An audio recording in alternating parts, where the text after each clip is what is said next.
Carrie and Tommy love thinking outside the box. And so do our friends at Liberty. Liberty loans hit different. They're free thinking just like you. Find flexible loans at liberty.com.au. Eligibility criteria apply. It's the one and only Carrie Bickmore. And Tommy Little. This Is Carrie and Tommy. Yes, welcome to it. And it's a big show on the podcast today, guys. Oh, I think there's something written on the board there that we're supposed to cover. Oh, we've been waiting till 3 o'clock. Happy birthday to you. Oh, no, we got a party. It's your birthday. Jezza, happy birthday. Happy birthday, Jezzy. Tommy's got a very shocked look on his face. Why was I not given a heads up about this? Well, no, everyone else remembered on their own. Did you? Yeah. Why didn't you wish Jez happy birthday already? We've I been was here waiting for for top hours. of hour, 3 o'clock. Should I pop out and come back in again? Yeah, do it again, Ready? Yeah, happy birthday, Jezza. Birthday, Jezzy. Thank you, bro. Appreciate If you're listening, anything you hear on this show, Jez's fingers have been all His over fingers because all he's our over. audio man, but he's also our boss. So what you don't like about it, his fault, really. Yes. So, that's yeah, good. Happy good birthday to synopsis. me. Have Yeah, you happy birthday received to you. any gift, Jezzy? I would have got you a present. Your presence is Have my presence enough, phone. bro. Thank you. What, the burner phone? There you or go. The, No, that's my iPhone. I don't want it. Thanks, man. And it's got your puppies on it. Oh, give it back. Thank Happy you, everyone. birthday. Thanks, everybody. Big show still to come. Your last chance to escape to paradise with us. We're giving away Yes. a trip a bit later on this afternoon. But what's up next? You and Jessie have been scheming something. How do you feel about, have you heard of track and field? The sport, yes. Have you heard of tackle and field? No. We're going to talk about it Oh, next. God. Carrie and Tommy. Because you mentioned, are you a big fan of track and field? Am I a big fan? Yes. I used to like hurdles and I used to like, what's the other one where you land on the mat? High jump. Yes. My mum used Not to jump. pole vault, high jump. No, my Did you mum. Frosby Oh, flop I or liked scissor the pole kick? vault occasionally when I watch the Olympics. Oh, yeah. That scares me though. What they do when they run up with their big sticks Yeah. and then they go over those they're so high in the air. Like, how do they not Was die? he French or Italian? French. French. Who are Is you that- talking about? I assume that's the peen reference you just Oh no, I'm made. talking about the sport, the craft. Your reference to the Olympics Yeah. just then. I find it so inspiring. The peen. The pole. The pole. Well, it's funny you bring it up, Carrie, because I knew you loved hurdles. And I was never very good. I'd knock a lot down, but I there's something about it I liked. well, I'm about to show you a video of American runner Chris Robinson here. He's running the 400-meter hurdles at the Golden Spike meet. Which one am I looking at? The The guy one in the holding white. himself? Yeah. Why is he holding himself? Just a little bit of an adjustment. Oh. Wait till the end and tell people what happens at the end. He's neck and neck right at the end. So as he starts doing the hurdles, he makes an adjustment. I don't know if he makes an adjustment because he can feel his tackle coming out and he wants to tug it in, or if he makes an adjustment to get his tackle out. But he makes some adjustment and then his tackle is out for the remaining hurdles and it bounces up and down And then- up and down and up then- and down. And then he falls over Yes. as he crosses the finish line and does a forward roll, with giving leg you split. full tackle as he And the came over. broadcaster was like, the angle we need is front on and slow-mo. Yeah. So is this why you called it tackle and field? Yes. It's by accident, isn't it? Oh, it's so Interesting. interesting. We will get to that. Okay. TV broadcasters were left desperately trying to apologise to the millions of viewers around the world. Best way to boost ratings, though. Is it? If you missed that, what do you mean? Is it? Sorry. That made that race a bit more interesting. Yes. Yes. So I agree with you. Do you think millions of people around the world agree?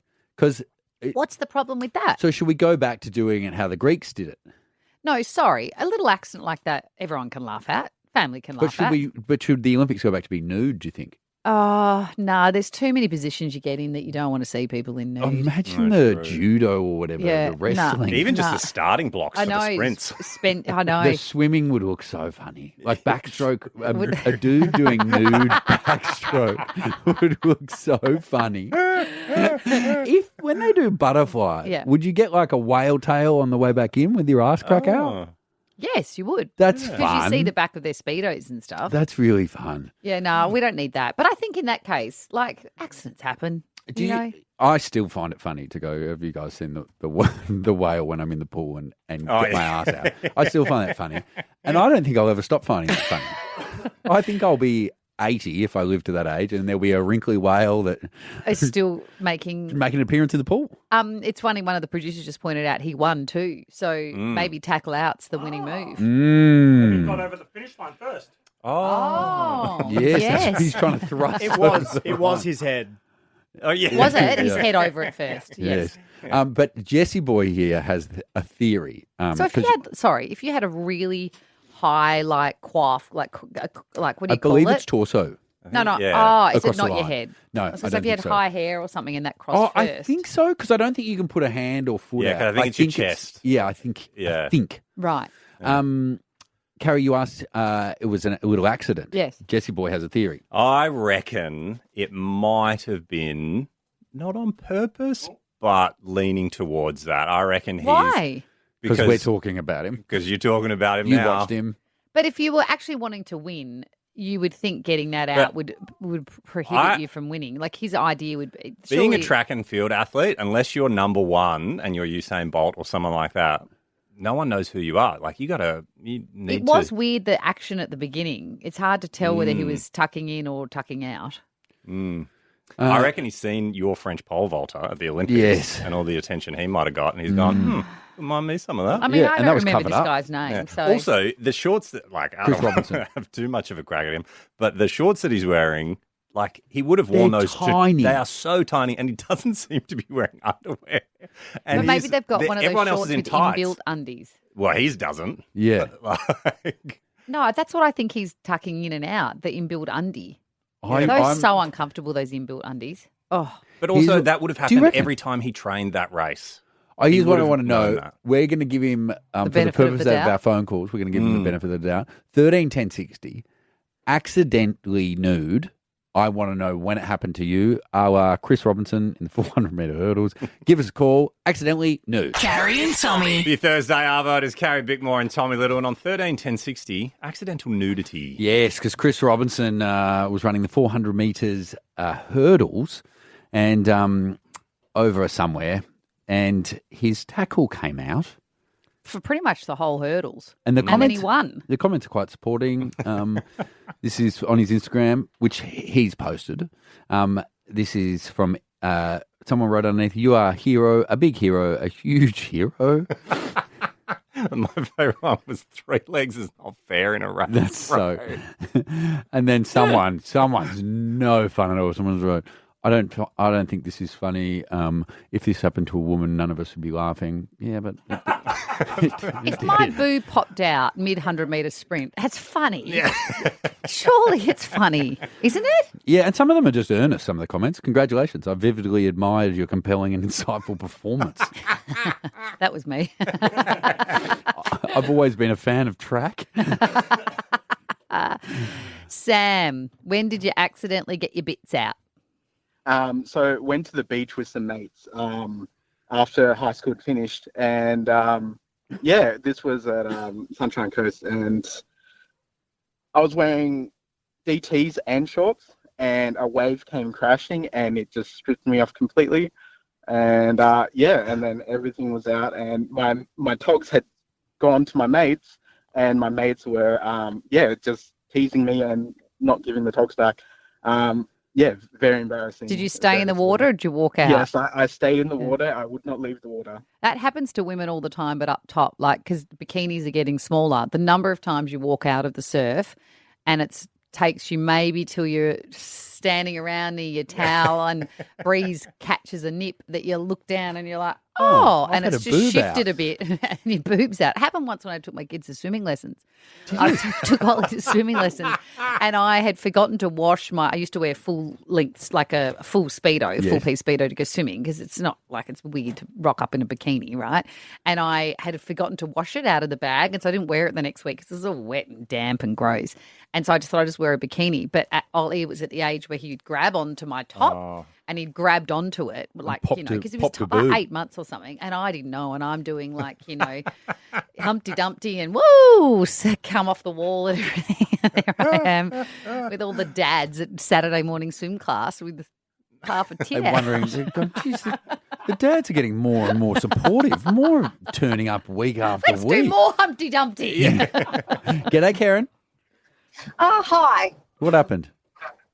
It was my husband. Yes. He's very competitive, so let me just say that first. He was competing in a four-wheel drive event where he was the navvy and he had to get out and operate the winch. And it was a water leg part, and as he was pulling the winch out, something happened with his shorts and everything fell out for everyone to see, but he had to keep going because if he didn't, the vehicle would have rolled back. Oh, so At he's least just- he didn't get his bit stuck in the winch. I just had I horror was so pictures of scared. what was about to happen then. No, but it's funny that every time we catch up with anyone that was at that event, all they can remember is his bits and how they were hanging out, not the fact that they won the event. Is it nice to have such a showstopper as a husband? Well, yes, it is. It is. He is pretty packed. In Well that endowed. regard. And, Pretty and, packed. And so everyone else was pretty impressed with it. Good on you, Karen. Thank you very much. G'day, Amber. Hey guys, how you going? Yeah, good. What happened? So it's not me, it's my partner. So he was running down the street chasing after our dog one summer evening. Dog's afraid of thunderstorms. Oh, Really hot days, wearing shorts, free balling, and he's run like 2 or 3 blocks down the street. A guy on a bike's ridden past, and he's yelling out to him, "Don't worry, he's afraid of storms, it's okay." Gets to the end of the court and goes, panting, looks down, flies undone, and his wang's been hanging out the whole time while he's running down the street. how did he not know? Isn't it so sensitive? Wouldn't you just feel it Oh, I don't banging know. against? I don't know. Is it similar to our last caller? Is in Karen's word is your partner packed? Oh, yeah, he's well equipped. Should we go to Kerry? Thanks, Amber. Kerry. Hey, Kerry. Hello. Finish how are us you? off, Kerry. What happened? When did you accidentally right. get your bits out? No, not me. Oh. So a guy I was seeing. So Yeah. imagine you're at SeaWorld. There's 10,000 people at the ski show watching. He's the one that's in the crowd pretending he can't ski. He's part of the show. So he gets picked out and he has his Speedos on, then shorts. So you got to tie them both, the Speedos up. And when the other skier takes him in the little boat to the backstage to get him ready, he's forgotten to tie up his Speedos. So the other skiers dacked him. Everyone sees his front parts in the show because he's facing everyone. Oh, And then his automatic instinct is he turns around to pull them up so they get a glimpse of the back as well. Are you going to ask So- Kerry? oh, Kerry, is your partner or the guy you're seeing, is he packed? No comment. Oh, that's a no. Finished on a real low. Okay. Carrie and Tommy. Carrie and Tommy. Studies keep coming across my desk. Oh. Who pops them there? I don't have a desk, actually. I have a spot I sit for 3 hours a day. Do you? Yeah. I do have a desk at home. I don't sit in front of it very often. I hot desk out in the office. Oh, yeah. You do. I Yeah. carry hot boxes. That's different. to hot That's testing, very though, right? different. That's very different. A study laughed, but I'm to not sure. study. Yeah, I do know what that means. What does it mean? I'm not going to say it. It's not the right time slot to be talking about that kind of stuff, but I understand what it means. I've never done it. What would you be in if you did it? A car. Whoa. She knows. not She an does idiot. Of know. course she knows. I don't actually know what it means, so you have to explain to me when we're off Okay, here. shush. 2 studies have come across my desk, and I'm going to tell you about them, and you decide which one we want to discuss, Yeah, sure. and then which one we want to take calls on. Hooray. One is that a study has found, and they studied 808 to be Pacific. Oh my God. To be Pacific. Oh. Pacifically To be speaking. specific. Oh, that's so embarrassing. To be, why can't I say it? To be I specific, think I know why. 808 young adults they surveyed from 33 different countries, and they found that men fall in love nearly twice as fast as women fall in love. That's the first report. I can't get past the numbers. 33 different countries. Yes. They went to each different country and they only asked 20 people at each Don't country. get stuck in the numbers. But they did. Why? Do you think Imagine men fall getting in on love nearly twice as fast as women? Yes. Yeah. Do you think? Who normally traditionally says, I love you first, women or men? Men. I reckon blokes. Do you think that's Sorry, in my statistically instance, speaking? in my instance of relationships, I've always been the first. To say I love you. And Zoe's saying that you've never had a guy say it first. Oh, but this is just no, you said Zoe's it to me, sad but not life. first. Yes. In love, just not first. Yeah, okay. Well, here's the other. How long, Zoe, did you have to wait? It was actually so bad I had to ask my last boyfriend to say it because it had been 6 months. How long between the I love yous, like from one person to the other, is great calls? Because that is 6 months. Did you stay with him for 6 months after you'd said I love you and you still hadn't said I it back? refused to say it until he said it, and 6 months in I said, I really need you to say this. Oh, and then you said it. And how did it I sound? thought you said it early and then you had to wait 6 months for an I love you back. How did it sound when you said it? Did it sound like a ransom? A little Yeah, gun yeah. to the head sort of Yes. thing.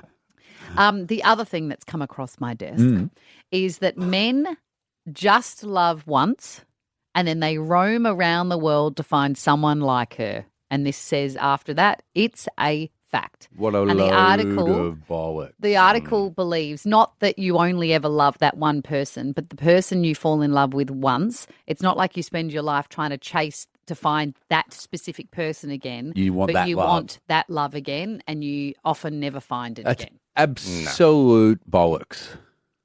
No, I don't No. agree at all. No. Well, that's what the study says. Do you think that's true, Carrie? I don't know. I'm not a man.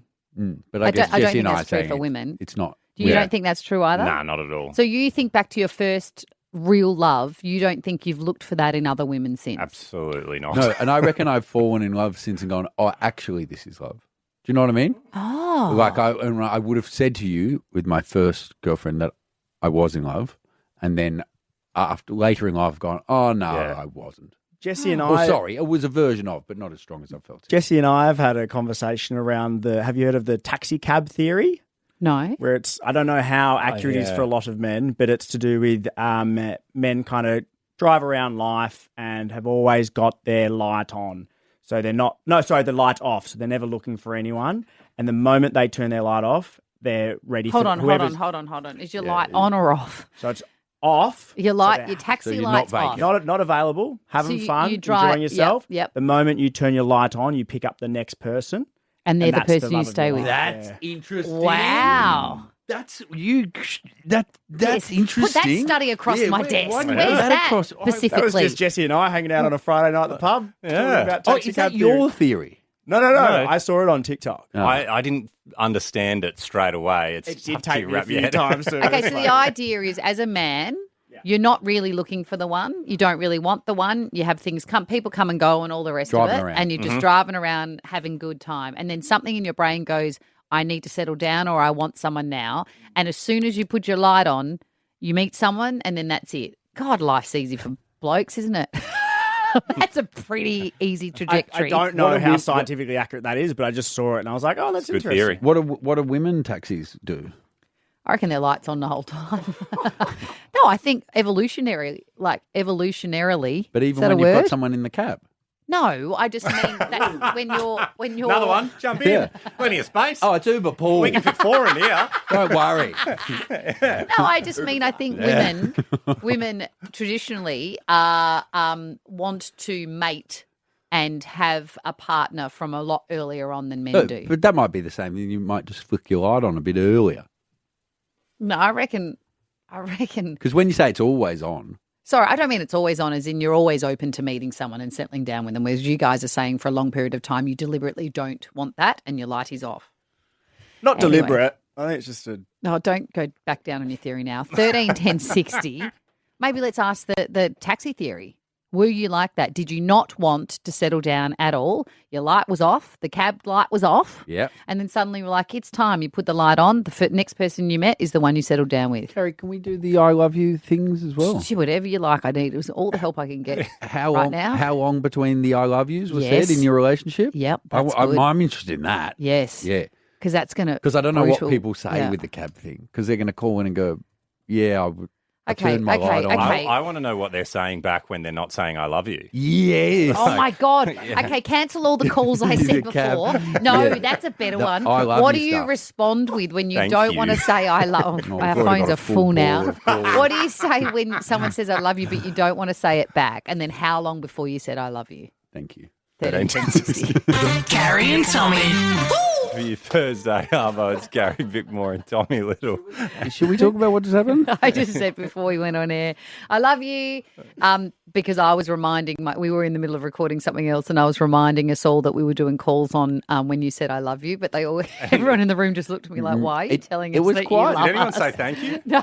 It was quiet. Sammy did, his eyes went very bold. I was It was looking a at him quite at the nice time. little pep up though, just before, as All right, Jesse guys, just I goes, love you. "All right, microphones are coming on. Okay, love you." No, I think it was more, I love you. G'day, Kylie. Hello. Hello. Kylie, we're talking about when you and your partner have said "I love you" and who said it first and how long in between. Yes, my now husband, we were on our first sort of serious holiday, and he said, "I love you," and I replied with, "I know." That's so. Was it? Oh, ouch, ouch, ouch, ouch, ouch. But you know what?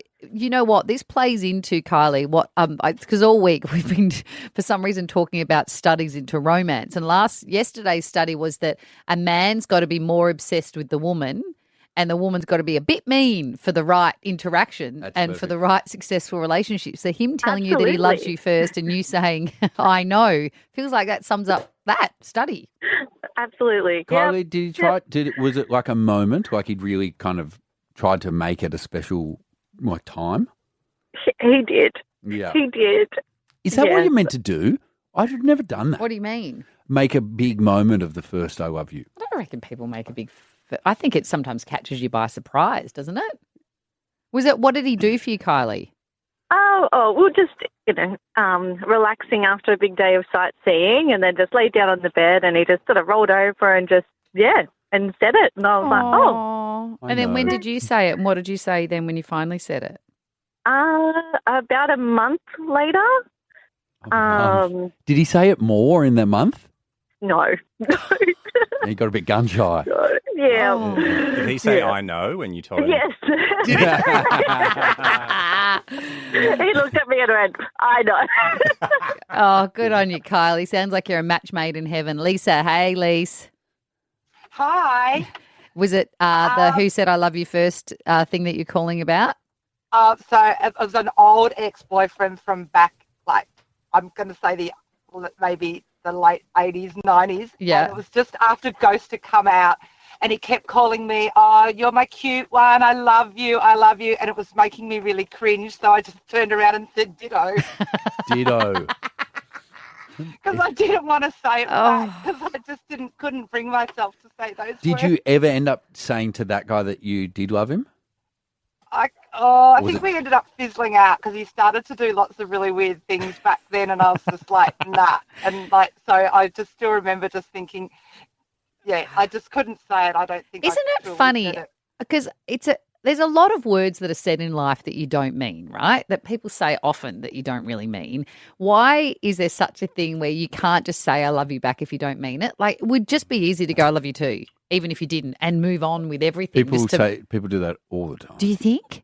Do they? Of course. Oh. If people were honest in relationships and only said "I love you" in the moments that you actually loved the person. Yeah. What? That sounds. It would you mean- just say that there's couples around that spend a lot of the day not loving each other. It would be. Why would you be with the person? Yeah, but by your theory, as soon as someone can't say I love you. They have to break up with the person. No, I'm just saying There in the would be early people days. that keep saying I love you for a year while they work out how to try and get out of their relationship. Oh my God. Don't you think?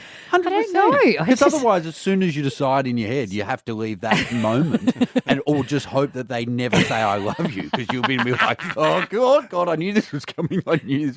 Jess, are you talking I love yous? Yes. Yes. What happened? Who said it and what was the response? So he said it was only a couple of weeks in, and I said, no, you just really like me right now because it's too soon. It's too soon. That's great. How did it keep going? Yeah, it was like another month before I actually said it, I think it was. And are you together now? Yeah, it's been 15 years. Oh, and do you believe him now that he loves you, or is it still too soon? Yeah, I believe him now. 4 kids later, we're good. Hey, Jess, is it meant to be a moment the first time you say I love you, or is it something that's a bit more kind of understated? Yes. I don't know. It was just, I think he was just swept up in the moment when he first said it. And yeah, like it was just like in the driveway. Yeah, I don't think it's like a proposal where you necessarily gear up for it. Sorry, is it? I guess Isn't is it what often I'm asking. Like when you said I love you to Kaz, did you know today I'm going to say it, or were you I've just been in a thinking moment about together? it for a little while, but I've also just remembered back to a girlfriend that I had after high school where I was learning her language, and I thought like, I'll tell her. What language? It was Afrikaans. She was South African. And I was trying to say like, I'm falling for you, but I accidentally said I love you. And what did she say back? And she was like, she said, pretty soon. In Afrikaans or? No. And I fully understood. Carrie and Tommy. Around Australia for your Thursday afternoon, it's Carrie Bickmore and Tommy Little. Escape to paradise and indulge in the ultimate private island retreat with Intercontinental Hayman Great Barrier Reef's limited time anniversary offer from $525 per night. Conditions apply.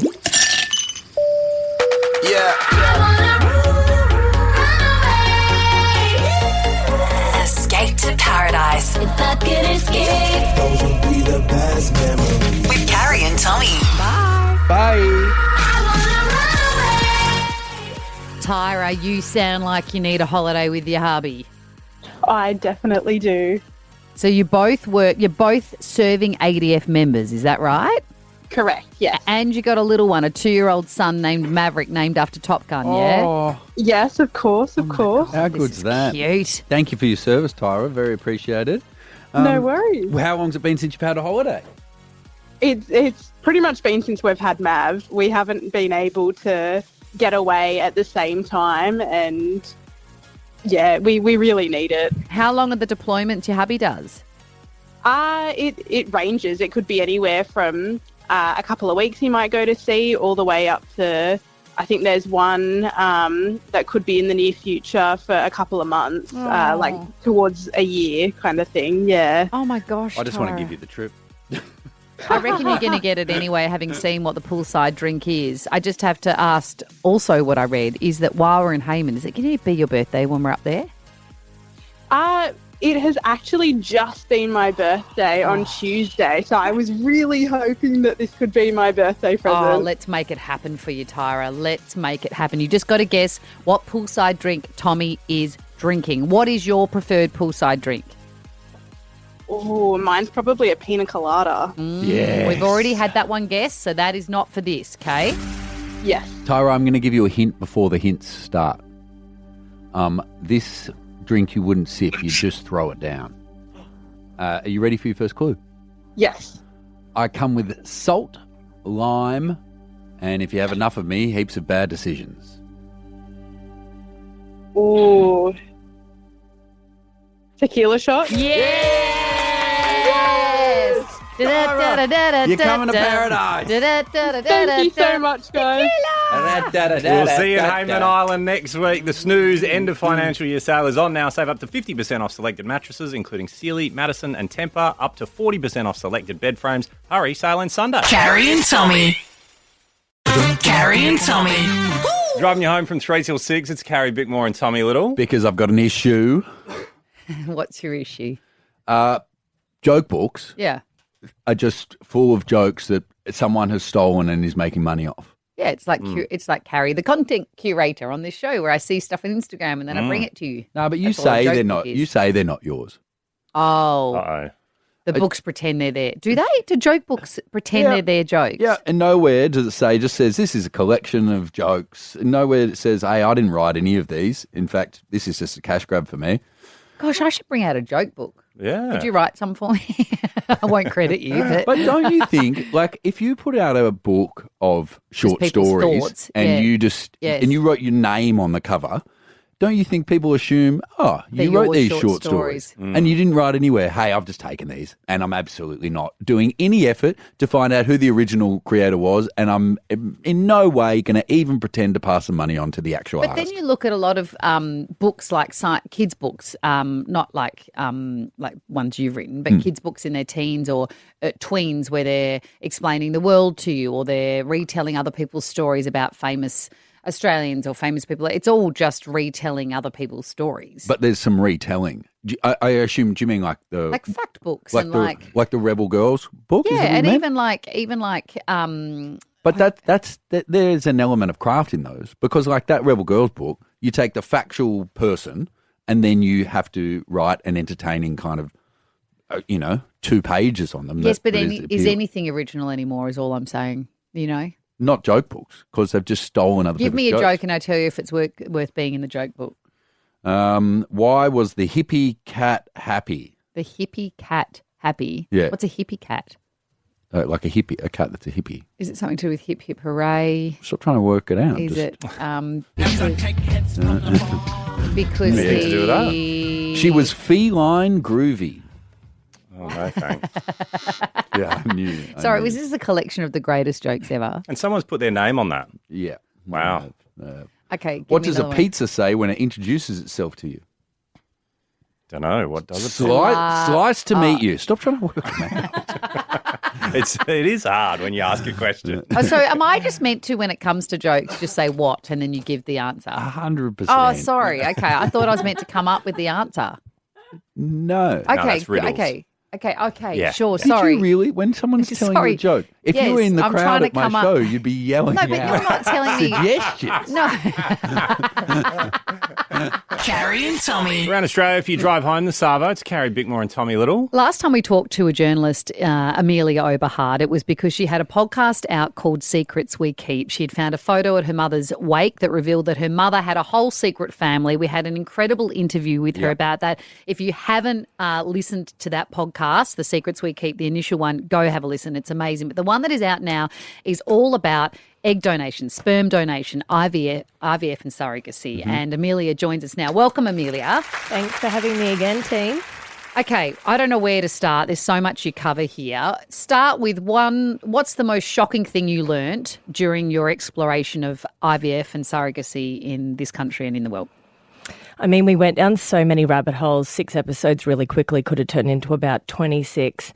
I mean, I was shocked by a lot of things, mainly the lack of regulation, which we can get into later. But I mean, from a personalised story of the people we spoke to, I guess a young woman from Victoria called Catherine Dawson, who has potentially 700 siblings.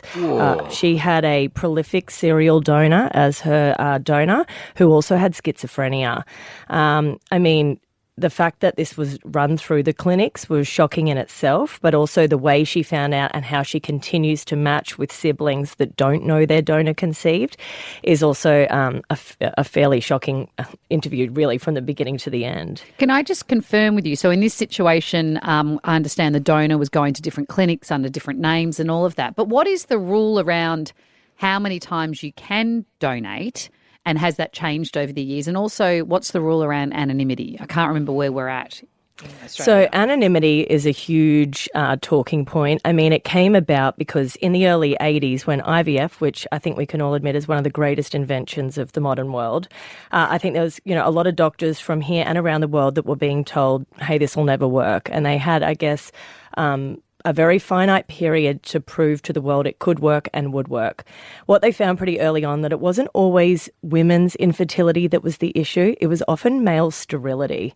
And they really had little to no options to fix male sterility. They couldn't freeze sperm. They didn't know enough about it. They'd sort of just invented this wonderful ability to take embryos from a woman. They had laparoscopic surgery, all these things, but the sterility part was pretty far behind. So I think the idea at the time was, hey, we've got some young sperm, usually from med students, that were donating for a small amount of money, usually enough to go out to the pub on a Friday night. And I don't think they really consequentially knew what they were donating for. They were probably told, some clinical research or a bit of sperm donor, go about your day. You're 18, no one will ever know. So they were using that sperm, sometimes mixing it with the husband's, putting it up the woman, saying, go home, do your thing, and most chances this baby is yours. And if it's not, no one's ever going to know. But what they didn't see coming was the prevalence of DNA testing. And for $50, you can spit in a tube at Christmas and unfortunately find out dad isn't dad. And so what is the rule here now? The rule here now is that each donor has to be known. You have to give your identifying information, so your medical history, sometimes it's pictures of you as a child, and then also you can only have 10 families per donor.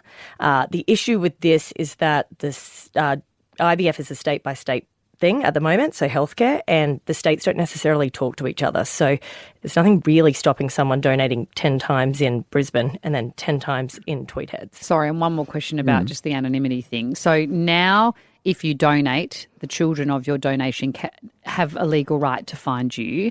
But if you donated before these rules came in, the children can still now backdatedly find you, or it's only in Victoria at the moment, and Queensland have lifted those laws. But in every other state in Australia, it's currently those laws of anonymity or the promise of it are still being upheld. And so what does that mean in terms of amount of donors and donations? Does it mean it slows them down, or is that what leads to this kind of fringe underground markets?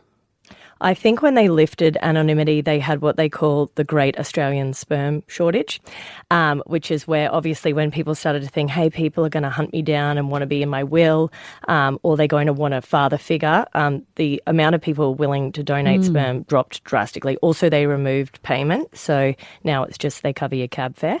And so what I think it did, along with a lot of other issues, mainly surrounding the financial output within clinics, people started to seek other alternatives, which I guess leads you on to swapping Facebook sperm, which is another episode. There is a man in Perth called Adam Hooper who runs Australia's largest online sperm donation group. There's 21,000 members, and people go on there and they ask for some sperm, and they watch their DMs fill up. You can do anything on Facebook.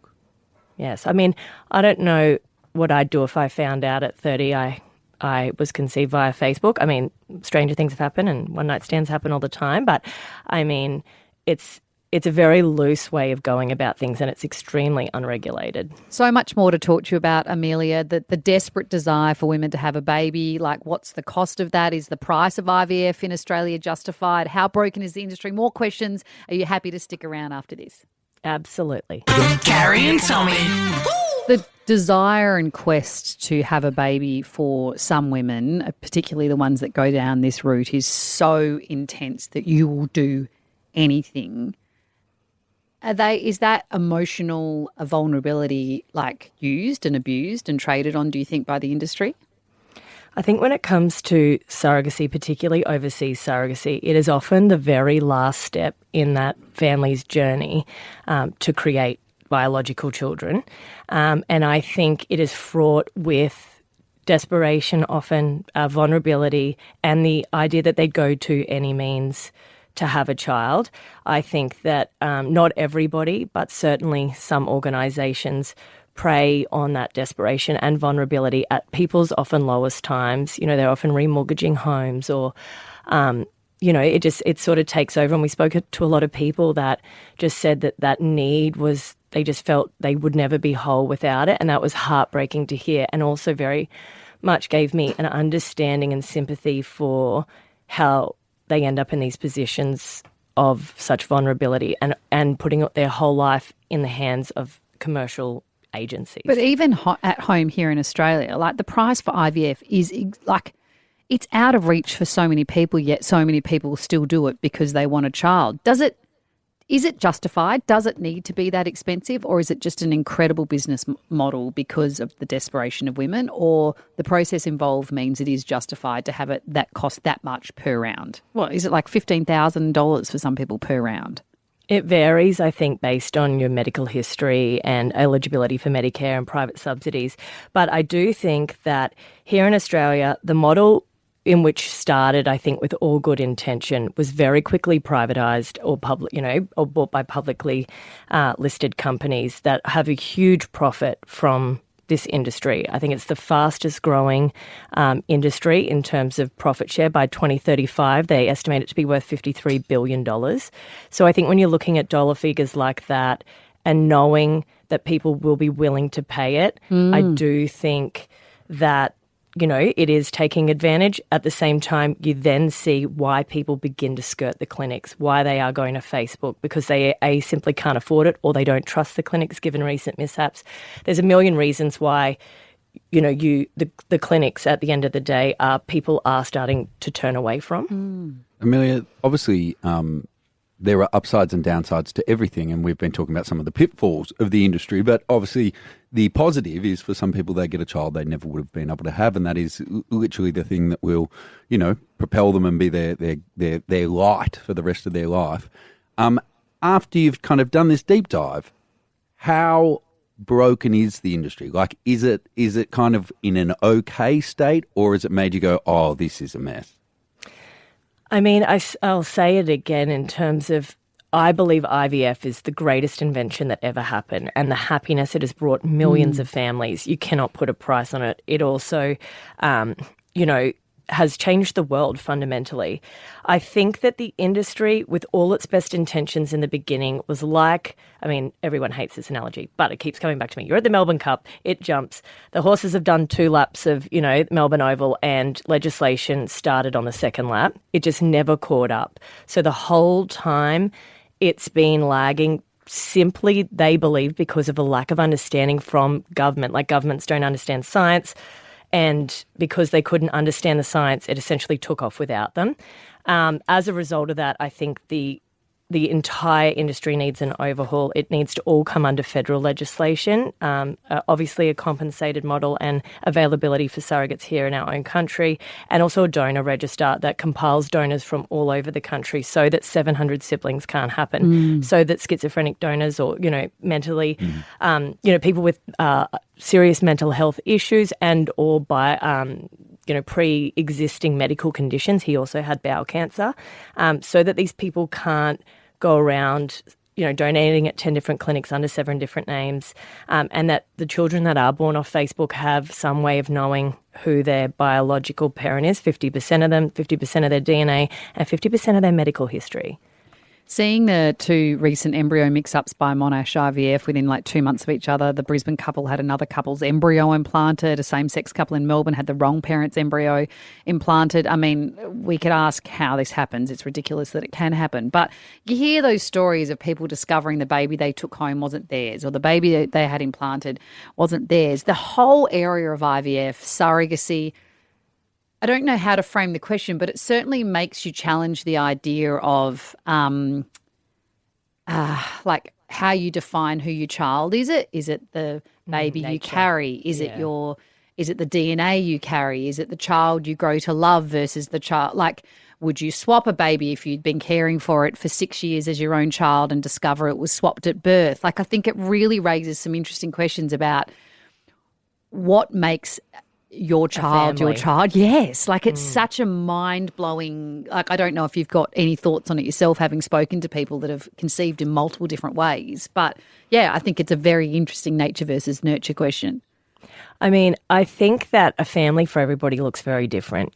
Some people, grow up in all sorts of families, all shapes and sizes. One thing that really stood out to me was the story of Darren and Guy. Darren was a med student who donated, for medical research, some skin, some blood, some semen every month for 2 years. Went about his life, never thought about it again. Turns out he found 9 children in Melbourne.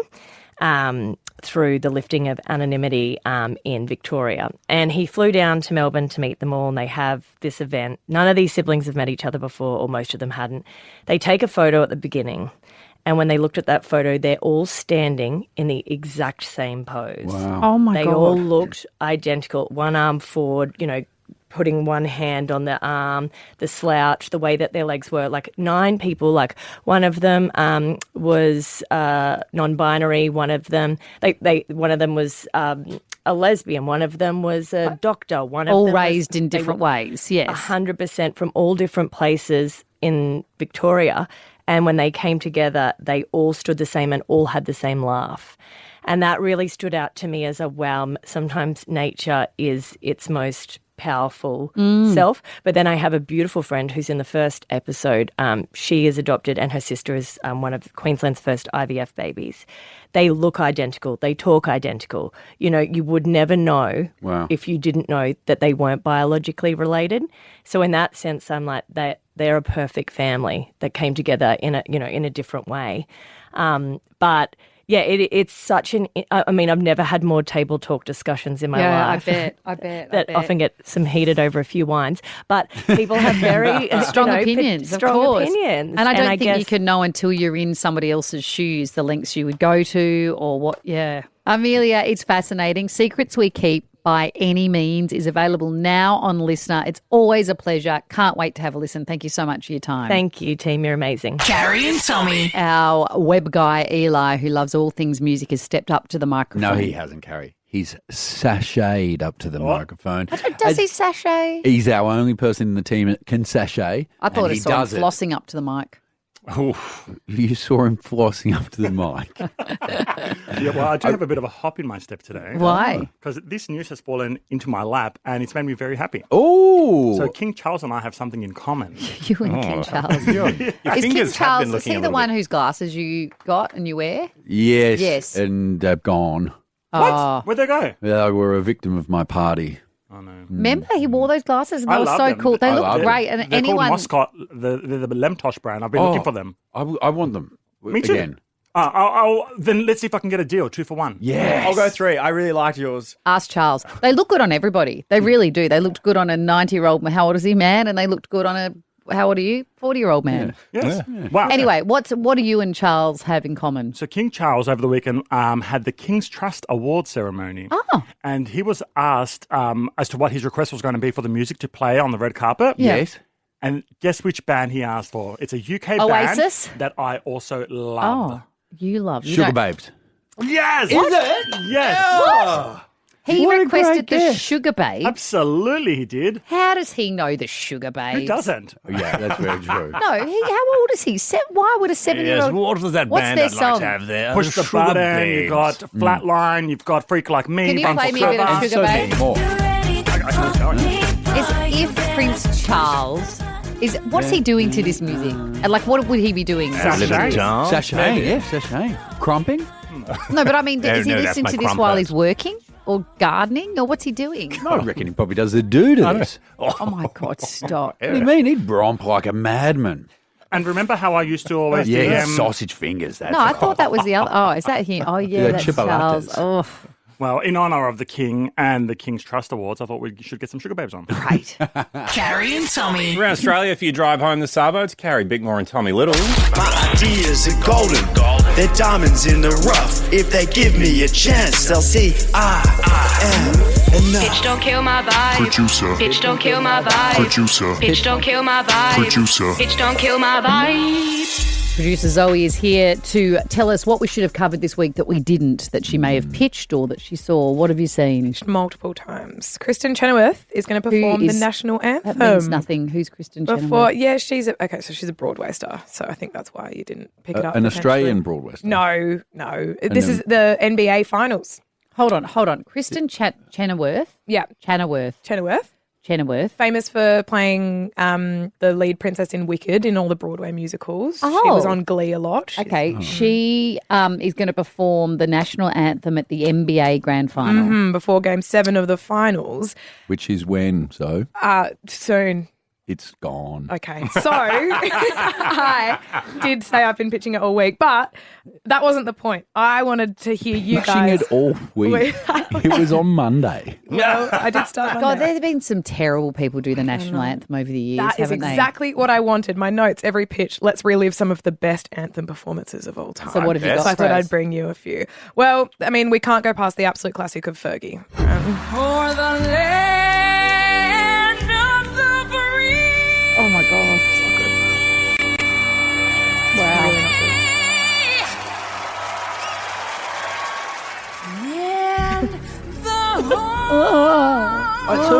I think my ears are broken because I remember at the time when this happened and the players were trying to be nice, but they were laughing. And so they were trying to actually stifle their laughter. Oh, that bit's not bad. It's got a really good It's ending. true. Did Jez put it in? Hold on. Yeah, Fergie, get it, go. I think my ears are broken because I hear that and it sounds fine. Yeah, but you Really. think... It sounds quite impressive to me, to be Do you honest. think? Goodness I know. Everybody disagrees with me, so it's a me problem. But I hear that. Do you like the breathy parts as well? Isn't that what singers Very happy do? birthday, Mr. They Yes, love isn't the. Who else have you got? Well, what about Ingrid Andress? She was last year. She was a bit of a train Who's wreck. Ingrid Andress? You just keep saying names of Sorry, she is a country singer. Okay. Big in the US, and she got up and she'd had a couple of hard lemonades before. Oh, she performing. apologised afterwards because she was a did. bit. It was real Let's have a listen. Oh, say does that star-spangled banner yet wave? It's not good. O'er the lands of the free. What about that one? See, How are your ears going with that See, one? my ears aren't broken for that one. That's Can you give me... oh, the Just bails on the brain. Can you give me our national anthem? So we're at the finals of the basketball, and we welcome to the stage to sing the national anthem. It is Mr. One Thomas Little. Thank you. Firstly, let's hope it's a good game. And Oh, we don't care for your commentary. We Hear just want to hear you sing. refs put the whistles away. Let them play. And now I would like to do a little ditty known as Advance Australia Yeah. Fair. Ladies and gentlemen, and however you identify We've done your all that. Sing. excuse me, but I am on the microphone. You gonna ask everyone A to stand? two, a 1, 2, 3, 4. Australians, all let us rejoice, for we are young and free. Oh, sensual. What about you, Zoe? You used to No, sing. absolutely. You used to sing. Give it to us. You used to sing. We've had enough Definitely of not. yours. Instead, I'll give you my favourite. Gold. I'll give you my favourite. I want to botch. hear you No, sing. not doing it. Not Why? happening. Sorry. Why? Maybe after a few hard lemonades, like Ingrid. My favourite one of all time is Carl Lewis. It's not as popular. As in Carl was the sprinter. Is he a sprinter? Yeah. One of the fastest men of all time. Well, they got him to do the national anthem. This was a long, long time ago, like Surely 10 years it's ago. not It's him. very, very good. Have a listen. Oh, say, can you see? And the rockets. It's a skipper.